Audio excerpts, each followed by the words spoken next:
کشتی بننی شروع ہو گئی. نوح کی بیوی اس کا نام ہے رابعہ. تالیاں بجا کے لوگوں کو اکٹھا کرتی. قرآن ہے, میں کوئی کتاب تو نہیں پڑھ رہا, قرآن ہے. قوم اکٹھی ہو کے آتی, وہ کہتی دیکھ زمین پہ خشکی اور یہ کہہ رہا ہے کہ پانی آنے والا ہے. معاذ اللہ نوح کے دماغ پہ شک کرتی. اس کا مطلب ہے جو چھوٹے نبی کے دماغ میں شک کرے وہ بھی کافر ہے, اور جو بڑی حجت میں ہذیان کی تہمت لگائے.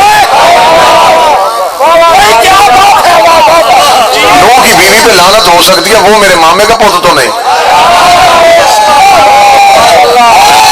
یہ حال ہے. کشتی بننی شروع ہو گئی.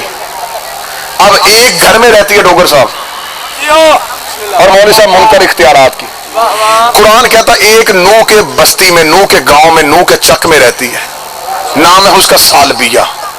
بلوچ صاحب اسے نوح پہ کوئی اتنا یقین تھا کہ اس کی پوری کائنات میں ایک بکری اور ایک گٹھڑی اور ایک جھونپڑی تھی. نوح کا اعلان سن لیا کہ کشتی بن رہی ہے, جو بیٹھے گا وہ بچ جائے گا. روز بکری کھولتی, گٹھڑی اٹھا کے نوح کے دروازے پہ آتی تھی, بن گئی تیری کشتی, کب چلنا ہے, میری سیٹ رکھنا. جو صبح صبح ٹائم جاتا ہے نا چکوں سے شہر کے لیے, اکلوتا ٹائم ہوتا ہے, 8 بجے جانا ہو تو بندے 6 بجے سیٹ رکھ جاتے ہیں. اب وہ بیچاری مسکین تھی, پتا تھا کہ میں غریب عورت ہوں, کشتی میں کہیں VIP بندے نہ بیٹھ جائے. ابھی بننی شروع ہوئی تو وہ آ گئی. اس نے کہا ابھی بن رہی ہے, میں پہلے کہہ رہا ہوں میری سیٹ رکھنا, میں نے تیرے ساتھ جانا ہے, میں نے تیرے ساتھ جانا ہے. آئے صدقے ہو جاؤ اس کے حجت میں یقین کے. یہ ہے عقیدہ. ایک گھر میں رہتی ہے اور اسے نہیں یقین, اور وہ روز آ کے کہتی ہے میں نے جانا ہے تیرے ساتھ. نوح نے کہا ٹھیک ہے. نوح صبح کشتی بنا لیتا, وہ روز سویرے آ گئے. کشتی بن گئی. تیسرے نوح نے دروازہ کھولا, وہ کھڑی. نوح نے کہا جب بن جائے گی نا بتا دوں گا. تجھے کہا نہیں کہ تو بیٹھ جانا, روز آ جاتی ہے میرے گھر. بی بی چپ ہو کے چلے. اسے اتنا بھی پتا تھا کہ حجت کے سامنے بولتے نہیں. ہائے ہائے ہائے,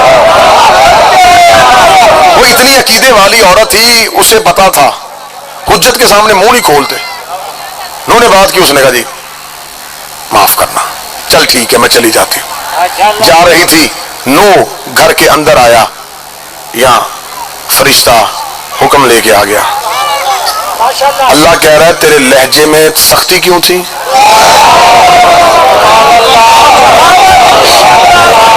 تیرے لہجے میں تبلیغ نہیں تھی. نبیوں کے لہجے ایسے نہیں ہوتے. تو ہادی ہے. 950 سال پتھر کھاتا رہا, کشتی بنانا دے دی, اور عقیدے والوں کو بھی ایسے واپس کر رہا ہے. میں نے پتھروں والی ڈیوٹی واپس لی ہے, عزت کے ساتھ گھر بٹھایا ہے. انہوں نے کہا معاف کر دے. آواز قدرت آئی, معافی مجھ سے نہیں, جو قریب بیٹھے میرا ساتھ دیتے رہے. ابھی وہ اپنے گھر نہیں پہنچی, اس کے پیچھے ابھی جا. میں نبی ہو کے وہ میری امتی ہے, معافی مانگنا. کا معافی نہیں مانگنا, جا کے اس سے کہے کہ اب تو میرے گھر نہ آنا, جب کشتی بن جائے تو خود اسے لینے کے لیے اس کے گھر جانا, تو خود جانا. اب اسے کہا مطمئن ہو کے گھر بیٹھی رہے. اب ڈیوٹی اس کی نہیں, اب ڈیوٹی تیری ہے. اس لیے میرے بار میں نے کہا تھا کہ میرے ظہور کی دعا مانگو, میرے آنے سے پہلے مر بھی گئے. تم نے کعبے نہیں آنا, میں نے تمہاری قبر پہ آنا, اور تمہاری قبر پہ آگے کہنا اٹھ تو میرے ظہور کی دعا مانگتا تھا. اتنا کہنا تھا بس. کشتی بن گئی, تندور سے پانی ابلا, طوفان پھیلا. نوح اپنی بیوی اور بیٹی کو کہتا رہا آ جاؤ کشتی پہ, آ جاؤ کشتی پہ. یہ پہاڑی پہ چڑھ گئے. انہوں نے کہا ہمیں پہاڑ بچا لے گا. بڑے بڑے بندوں کو یہ غلط فہمی تھی کہ پہاڑ بچا لیتے ہیں.